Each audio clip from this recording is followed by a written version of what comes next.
Ceci est un livre audio autogénéré par Google. Chapitre 1. Quelle idée farfelue a traversé l'esprit de Philippe le Grand, mon père, de me baptiser moi, son premier fils, Alexandre. Et précisons pour être conforme à l'état civil, Alexandre Philippe. Passe encore pour Harry Cover ou Cul Charmant, deux potes que j'avais fréquentés à l'âge ingrat, et qui, comme moi, ci-devant Alexandre le Grand, avaient subi les plaisanteries de nos camarades et de nos copines respectifs. Mais mes copains n'avaient pas eu à supporter la notoriété de ce célèbre roi de Macédoine, maître de la Grèce et de l'Empire perse. Mon père avait dû péter les plombs le jour de ma naissance, faire la java avec les copains pour fêter l'heureux événement et s'en aller, encore tout groggy, me déclarer à la mairie. Toujours est-il que ma mère n'apprécia pas ce diktat de plaisantin, elle qui souhaitait d'ailleurs mettre bas une petite Legrand et non pas un garçon. Une fille, c'est menu, c'est plus facile à passer en première couche. Ironie du sort, moi, le grand Alexandre était né tout petit, chétif, sans un poil sous le képi, presque un crevoton qu'on faillit élever dans une couveuse comme les poussins. Il fallut d'ailleurs attendre plusieurs allaitements pour découvrir que mon système pileux était couleur des blés. Relevé de ses couches, ma mère décida sans l'avis de Philippe, son mari, de raccourcir le prénom de son abo et m'appela Alex. Ouf! Plus tard, j'ai cogité. J'ai cherché à savoir si ce n'était pas par un calcul subtil que mon père m'avait appelé Alexandre. Je n'ai jamais eu de certitude formelle, mais des indices sérieux m'en donnent quasiment l'intime conviction. Par exemple, le grand Alexandre avait succédé à son père le roi Philippe II de Macédoine. Troublant. Et Alexandre le Grand serait ainsi le successeur de Philippe le Grand.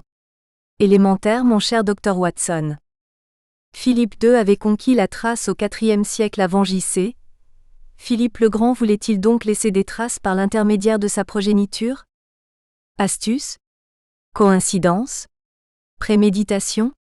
Étant donné ce qui va suivre, je penche sérieusement pour la préméditation, les vapeurs d'alcool n'ayant sans doute pas totalement embué son cerveau le jour de mon éclosion. C'est très fort en chocolat. Léchez-vous les babines. Les établissements Legrand faisaient dans la conserve de fruits et légumes, et la spécialité de la maison, le produit phare, la vache à lait du chiffre d'affaires, c'était la Macédoine. Inimaginable tout ce qu'on peut fourrer dans ces boîtes en fer blanc. Tout ce qui n'est pas bon pour l'étal, quand c'est trop mûr ou quand les producteurs sont exsangues, toute la merde décrite par Jean-Pierre Coiffe vous est enfournée par camions entiers dans les autocuiseurs. Le grand Alexandre avait régné sur la Macédoine, et le rejeton de Philippe régnerait à sa majorité sur les rayons des supermarchés avec la Macédoine le Grand, celle qui vous donne de la pêche, du jus, du piment. En piochant dans le syllabaire de mon enfance, ce vieux livre en cartonné écorné avec des dessins, des A, des 1, des P et encore des A, des L et des P bien plus gros que les petits, j'ai découvert le mot pâle, et pâle correspondait exactement à l'abréviation de Philippe Alexandre le Grand. C'était le surnom usuel de mon père. Il m'avait donc chippé l'un de mes prénoms, et pour compenser cet emprunt, il avait ajouté son propre prénom. Du troc de Bougna. Pâle ne savait pas encore que quelques années plus tard, il remplirait ses boîtes en fer blanc de caribou ronron, la pâtée pour chien concurrente de Pâle, pour le bonheur des actionnaires toujours prêts à tendre la patte comme des toutous pour toucher leur sucre annuel. En voilà bien assez pour situer les deux bons hommes, je ne vais quand même pas vous foutre la nausée, vous faire gerbeur. D'ici à ce qu'on accuse la Macédoine. Pour mes 5 ans je reçus un cadeau inattendu, une petite sœur toute rouge comme une pivoine. Ce petit bout de viande criait, rageait, pleurait comme si on l'avait battu jusqu'au sang. Pour justifier son état sanguinolent de nouveau-né, à peine sorti du ventre de sa mère, mon père me dit qu'on l'avait trouvée dans les orties. Piquante, elle l'était comme un hérisson. Si bien que je préférais jouer avec mon gros lapin en peluche, ou mon cheval de bois à bascule. Lui, il était docile. Enfermé dans son parc comme la petite peste, il n'avait jamais sauté la barrière pour ruer dans mes tibias. Pâle, ayant de la suite dans ses idées fumeuses, baptisa en grande pompe cette petite chose rouge du prénom de Pomme. Pomme, comme la fameuse purée de pommes célébrée aux 4 coins du canton par des affiches montrant grandeur nature, un bambin déguisé en clown, plongeant sa menotte dans une grosse boîte en fer blanc étiquetée en lettres majuscules Pomme le Grand. Grâce à la détermination de ma mère, je l'avais échappé belle. Mon père avait pourtant tout essayé, mis les bouchées doubles, pour que le gamin sur l'affiche en technicolor ce soit moi, son petit Alexandre. J'aurais ainsi rejoint le miteux du lait en poudre Gigose, qui doit bien être centenaire aujourd'hui. La rougeole, les oreillons, les petits et les gros bobos, tout ça ne fut que pipi de chat. Par contre la pomme qu'elle chipie. Dès ses premiers pas, ce fut la corrida. C'était une tempétueuse, une griffeuse, une emmerdeuse de première. Et mon père lui donnait toujours raison, quoi qu'il arrivât, et proférait des menaces du genre. Arrête de chicaner ta petite sœur ou je te fous une trempe. Et j'en ai reçu des brimades et des fessées. En cachette, j'ai quand même réussi à me venger, à lui pincer ses joues rouges, à lui tordre les oreilles, et à la faire chialer plus souvent qu'à mon tour. C'est ainsi que maman prit progressivement mon parti. Elle me défendait, elle me protégeait contre ce père autoritaire qui n'avait Dieu que pour sa pomme. Nous étions complices, maman était tendre, douce, trop aimante pour le jeune garçon que j'étais. Cela me dérangeait souvent, et développait en moi une sensiblerie qui me faisait rougir comme les filles et avoir la larme à l'œil pour un oui ou pour un non. Les filles, j'en avais la voix, une voix cristalline de soprano qui, si j'étais née un siècle plus tôt, n'aurait pas manqué de me faire subir le sort des castrats. La qualité de mon organe n'avait pas échappé à l'attention de l'instit, Monsieur Clavier, qui n'était pas pédophile, mais organiste et directeur de la chorale d'enfants de l'église Saint-Maurice où j'étais enfant de chœur.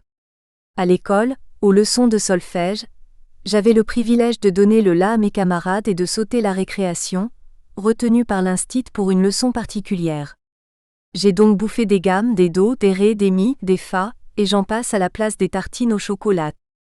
Enrôlé comme soliste dans le chœur de Saint-Maurice, j'observais d'en haut, tout à côté de l'orgue, mes copains restés simples servants de messe, dans le chœur de l'église.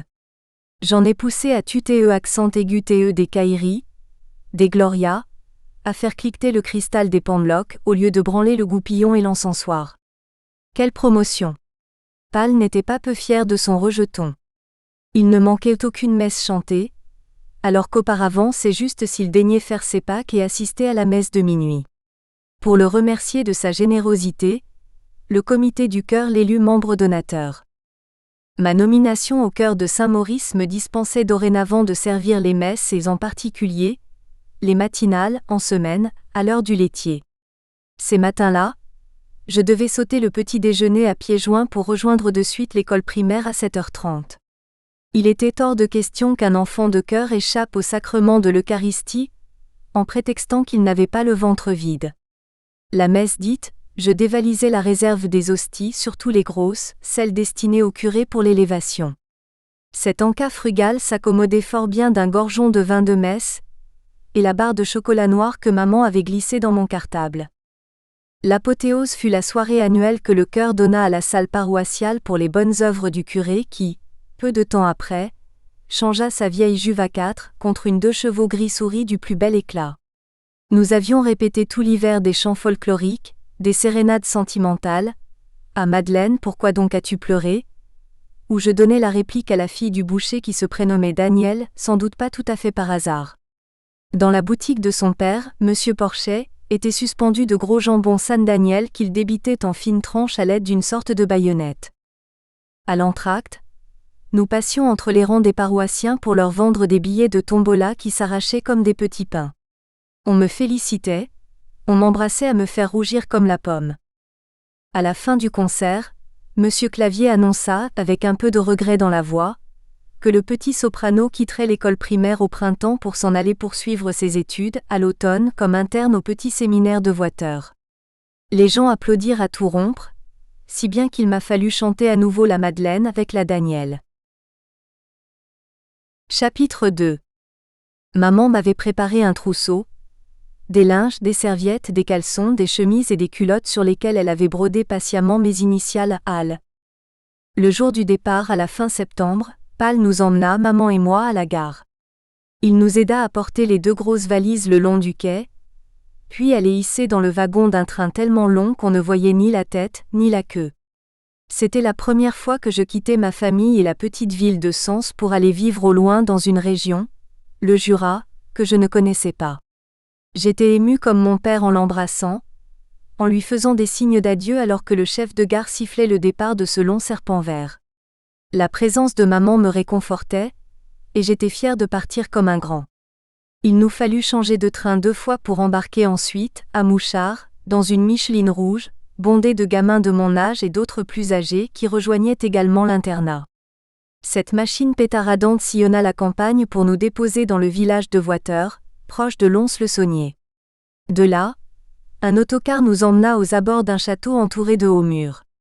Devant cette construction aux apparences mystérieuses, je me mis à fantasmer à l'idée de jouer les héros des romans de la collection Signes de piste, l'équivalent pour les garçons de la bibliothèque rose des filles.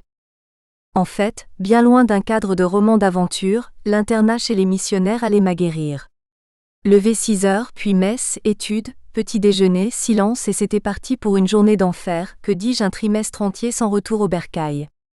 À 12 ans, loin de maman, du cadre familial, ce n'était pas tous les jours la FE accent aigu TE.